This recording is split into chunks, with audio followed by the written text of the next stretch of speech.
प्रधानमन्त्री ओली सहित सत्तारूढ नेकपाका नेताद्वारा सी जिनपिङ विचारधारालाई विकास समृद्धि र अन्तर्राष्ट्रिय सम्बन्ध कायम गर्ने अवधारणाका रूपमा व्याख्या। राष्ट्रपति सीको नेपाल भ्रमण तयारी बारे छुट्टै छलफल।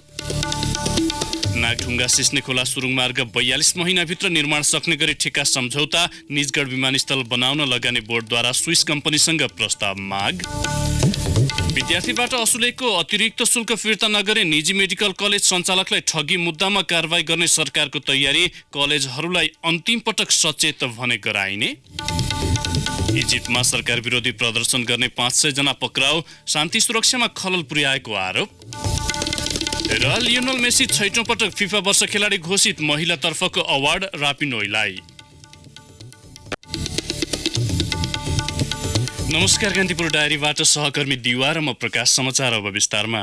प्रधानमन्त्री केपी शर्मा ओली सहितका नेकपा नेताहरूले सी जिनपिङ विचारधारालाई विकास समृद्धि र शान्तिपूर्ण अन्तर्राष्ट्रिय सम्बन्ध कायम गर्ने नयाँ अवधारणाका रूपमा व्याख्या गरेका छन्। नेकपा र चिनिया कम्युनिस्ट पार्टी सीपीसी बीच सोमबार काठमाडौँमा सुरु विचारधारात्मक छलफलको उद्घाटनमा नेकपाका नेताहरूले अधिकांश समय सी विचारधाराको प्रशंसा गर्दै यही अवधारणाको सेरोफेरोमा नेपालले पनि चीनसँग विकास साझेदारी अघि बढाउन चाहेको बताए। चिनिया राष्ट्रपति सी जिनपिङको नेपाल भ्रमणको माहौल बनाउने उद्देश्यले आयोजित 2 दिने छलफलमा नेकपा अध्यक्ष समेत रहेका प्रधानमन्त्री ओलीले चीनसँग शक्तिको दम्भ नरहेको बताउनुभयो। उहाँले भन्नुभयो, शक्तिशाली हुँदै गएपछि मुलुकहरूमा शक्तिको दम्भ हुन्छ, तर चीन शक्तिशाली भए पनि थिचोमिचो नगर्ने शान्ति मित्रता साथ अघि बढेको छ। कम्युनिस्ट पार्टीले राजनीतिक क्रान्तिको नेतृत्व मात्र होइन, समृद्धि पनि हासिल गर्न सक्छ भन्ने उदाहरण चीनले प्रस्तुत गरेको उल्लेख गर्दै ओलीले यो उपलब्धिको श्रेय राष्ट्रपति सीलाई जाने धारणा राख्नुभयो। राजधानीको याक्यानेती होटलमा नेकपा र चिनिया कम्युनिस्ट पार्टीका नेताहरू उपस्थित कार्यक्रममा प्रधानमन्त्री ओली, नेकपाका अर्का अध्यक्ष पुष्पकमल दाहाल र स्कुल विभाग प्रमुख ईश्वर पोखरेल तीनैजनाले सी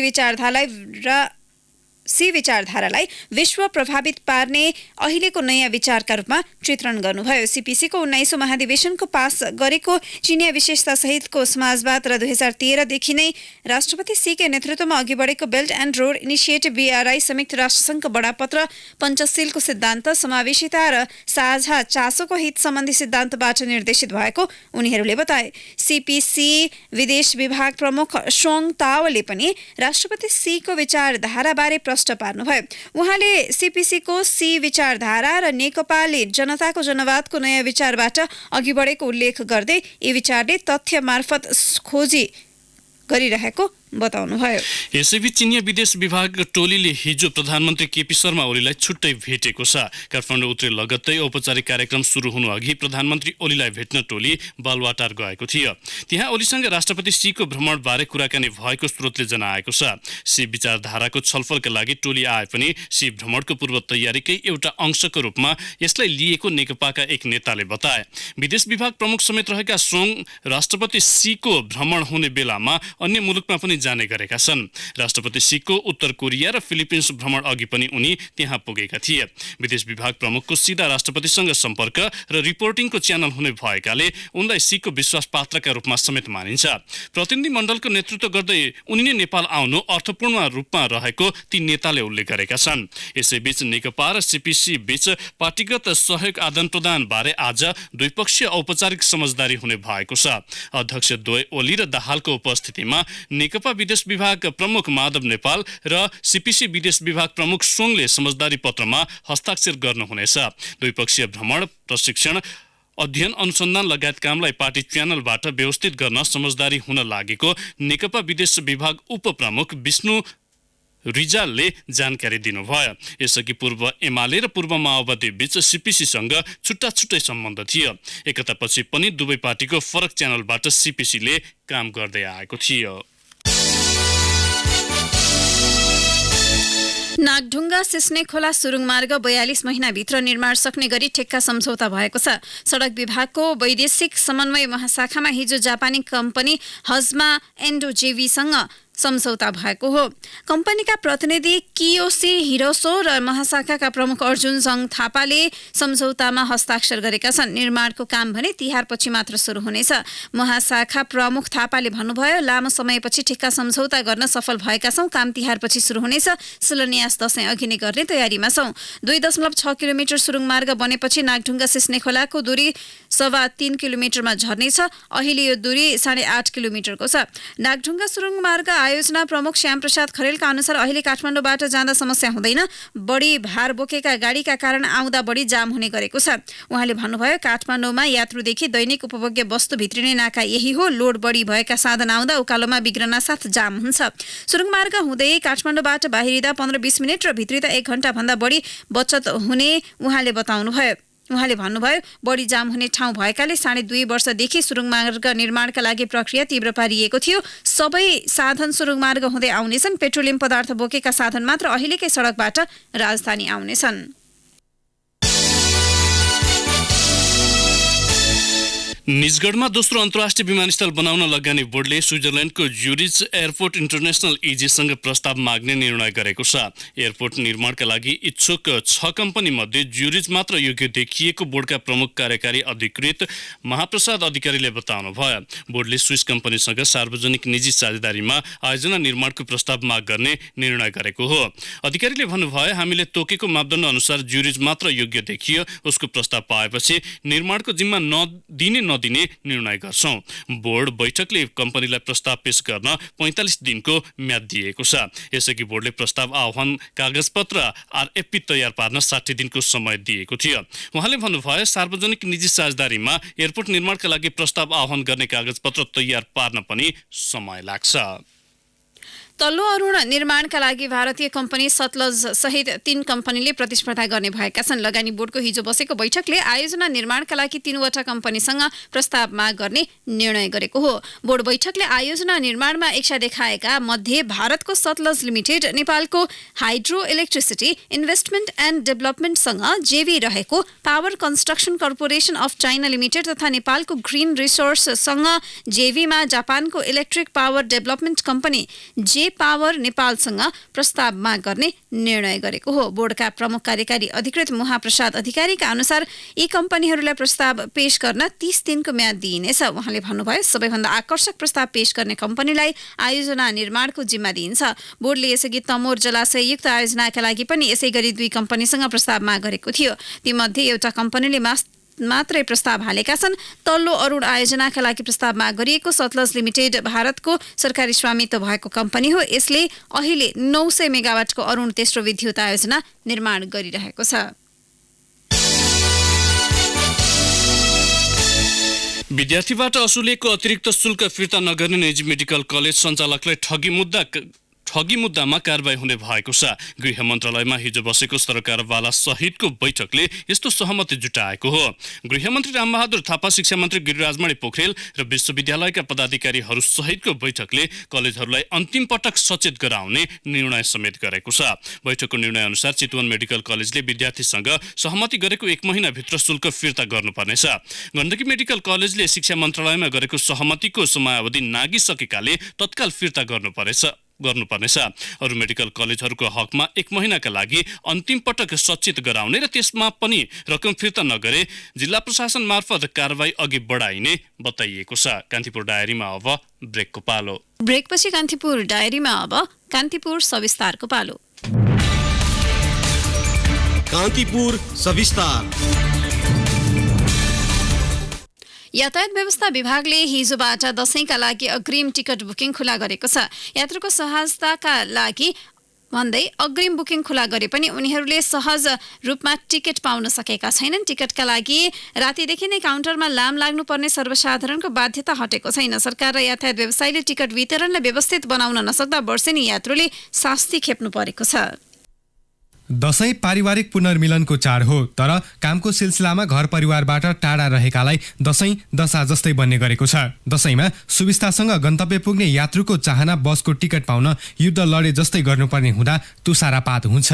बसको टिकट बुकिङ र बिक्री व्यवस्थित नहुँदा दशैंमा काठमाडौँ उपत्यकाबाट बाहिरिने यात्रुले सधैँ शास्ति खेप्नु परेको छ। सरकार र यातायात व्यवसाय बीचको समन्वय अभावमा यो वर्ष पनि विगतकै नियति दोहोरिएको छ। अग्रिम टिकट बुकिङ खुल्ने भएपछि अघिल्लो दिन रातिबाटै काउन्टरमा यात्रुको भिड लागेको छ। यातायात व्यवस्था विभागले टिकट काट्न समस्या नहुने बताए पनि यात्रुले भने कष्ट भोग्नु परेको गुनासो गरेका छन्। दशैंमा घर जान टिकट बुकिङका लागि कोटेश्वर पुगेका पूर्णराज राई विगतका वर्षमा जस्तै यो वर्ष पनि टिकटका लागि भौतारिनु परेको सुनाउँछन्। टिकट पाउनु एकदमै गाह्रो भइरहेछ। कोही ठाउँ खुल्नु बाँकी छ, सल्लाह गर्नुपर्छ भन्नुहुन्छ।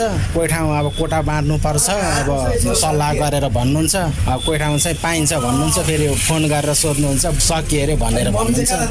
बसहरू चाहिँ अब अरू थप गर्नुपर्छ। अब भाडा कति भनेर सोधेको 2000 भन्नुभयो। अनि 2000 त धेरै महँगो भयो नि, 2000 मा त बरु अरू 2000 रुपियाँ थपेर प्लेनमै गइन्छ नि भनेर त्यहाँ चाहिँ म छोडेर हिँडेँ। टिकट बुकिङ गर्न कोटेश्वर काउन्टर पुगेका ज्ञान प्रसाद बास्कोटाको पनि समस्या अरूको भन्दा फरक छैन। अब भर्खर म आएर 3-4वटा काउन्टरमा बुझिसकेँ। 11 गतेको टिकट छ कि छैन भनेर बुझ्दा टिकट छैन भनिरहेछ। यो बसको टिकटहरू चाहिँ नखुलाएर एउटा गाडी भनेर अर्को गाडीमा प्रविधि चाहिँ चलिरहेको छ। मैले कोही अघि पनि सोधेँ, जुन गाडी पनि पर्न सक्छ भन्नुभयो। त्यसरी हुँदैन, फिक्स गाडी हुनुपर्छ। जुन रुटमा नचले गाडी हो भने पेसेन्जरलाई बाटो थाहा हुँदैन, ड्राइभरलाई थाहा हुँदैन, गाह्रो पर्छ।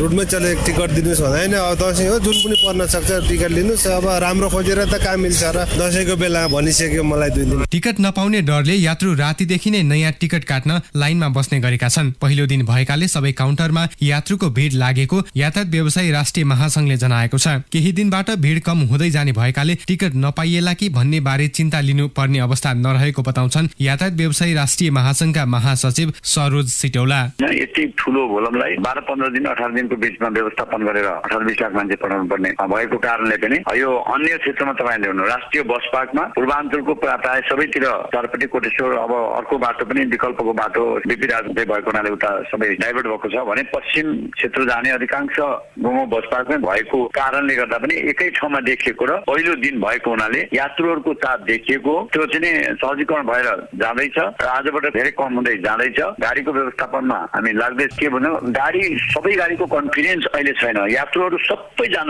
पाउनुहुन्छ, त्यसमा ढुक्क रहन म अनुरोध पनि गर्न चाहन्छु।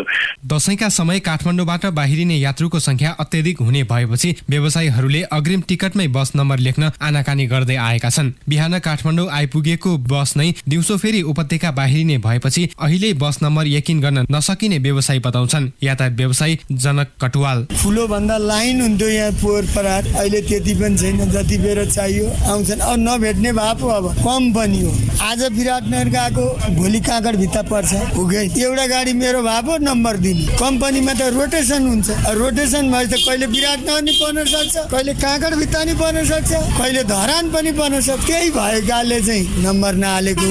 नम्बर हालेपछि त एउटै नम्बर हेर्छ नि त। भरे मलाई काँकड भित्ता लगो भनिदिन्छ, काँकड भित्ता गाडीमा हालो भन्छ। जुन गाडी बिहान डायलमा पर्छ, जुन रोडमा त्यो रोडमा पठाउने हो। दशैंको छेको पारेर काठमाडौँबाट लाखौं यात्रु बाहिरिने भएकाले व्यवस्थापनमा केही समस्या देखिएको बताउँछन् यातायात व्यवस्था विभागका महानिर्देशक गोगन बहादुर हमाल। मान्छे धेरै भावनाले अब एकैचोटि त्यत्रो किसिमको चाहिँ उहाँहरूसँग जनशक्ति पनि छैन। विभिन्न ठाउँमा टिकट काउन्टर दिएर खुला पनि गरिरहनु भएको छ। ठुलो मान्छे एकैचोटि आइसकेपछि तपाईँसँग त सडन क्यापासिटी हुन्छ नि, त्यो क्यापासिटी एकैचोटि त्यो ठुलो मान्छे त धान्नु त सक्दैन नि, होइन। त्यसमा यो समस्या देखिएको, त्यसको कुनै पनि समस्या छैन। सवारी साधन पनि मात्रामा पुग्ने मात्रामा छन्। अब टिकट चाहिँ उहाँहरूले अब आज भोलि पछि लगातार चाहिँ तपाईँको 12-15-16 गरेर उहाँले टिकट काट्नुहुन्छ, पाइहाल्नु त समस्या छैन। सबै स्थानका लागि निरन्तर रूपमा टिकट बुकिङ खुल्ने क्रम जारी रहेकाले अहिले नै टिकट नपाइएला कि भनेर आत्तिनु पर्ने अवस्था नरहेको बताउँछन् महासंघका महासचिव पुनः सिटौला। निरन्तर खुल्ने क्रम जारी छ। पूर्वाञ्चल लगायत यो हिजो नै एकैचोटि सबै ठाउँको अग्रिम खुलेको छैन, क्रमशः खुल्दै जाने हुन्छ।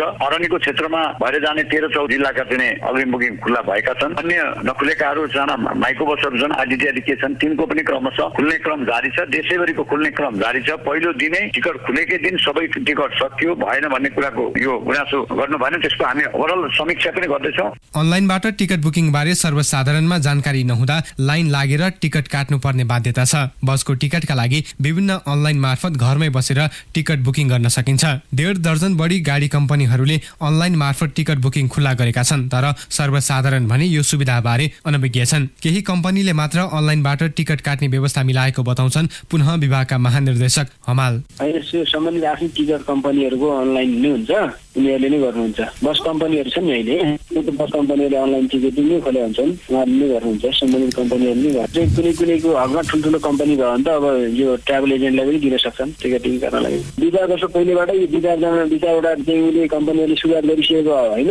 अब यो क्रमशः बढ्दै पनि जान्छ। अब पब्लिकले पनि अब अहिलेको पब्लिक भनेको तपाईँको चाहिँ जेनरली आइटी फ्रेन्डली पब्लिक नै छ। एउटा ठुलो मास त्यो युवा पक्ष त आइटी फ्रेन्डली नै भएको हुनाले उहाँहरूले त थाहा छ, तर पुरानो पुस्ताकालाई थाहा छैन होला। सम्बन्धित कम्पनीले प्रचार गर्न पनि आवश्यक छ र हामीले अब आउने वर्षबाट कम्पलसरी नै गर्ने तरिकाको त्यो व्यवस्थापन हामीले गर्न सक्यौँ भने अटोमेटिकली मान्छे अनलाइन नै गर्छन् अथवा पेमेन्ट गर्छन्, त्यो हिसाबले अगाडि बढ्छ। यातायात व्यवसायीले वर्षेनी अग्रिम टिकट बुकिङ खुल्ला गर्ने गरे पनि सरकारसँग अन्तिम समयमा हरेक वर्ष हुने छलफलले यात्रु भने अन्योलमा पर्ने गरेका छन्। अझ तोकिए भन्दा बढी भाडा र एउटै टिकट धेरैलाई काटिदिने समस्या पनि उस्तै छ। यो समस्या अहिलेको मात्रै होइन, हरेक साल क्यालेन्डर परिवर्तन भएसँगै रुटिनकै रूपमा यो समस्या पनि दशैंमा बिउतिन्छ। तर समस्या समाधान गर्ने यातायात व्यवसायी र सरकारको आश्वासन छेपारोको उखान भन्दा विपरीत छैन। टिकट पाउने वा नपाउने 2-4 दिनको सकसपूर्ण समयलाई बेलैमा समाधान गर्न सके उमङ्गको चाड दशैंमा यात्रु पुरै समय पुलकित हुने थिए कि। रेडियो कान्तिपुरका लागि सूरज राजथला। कान्तिपुर सविस्तार।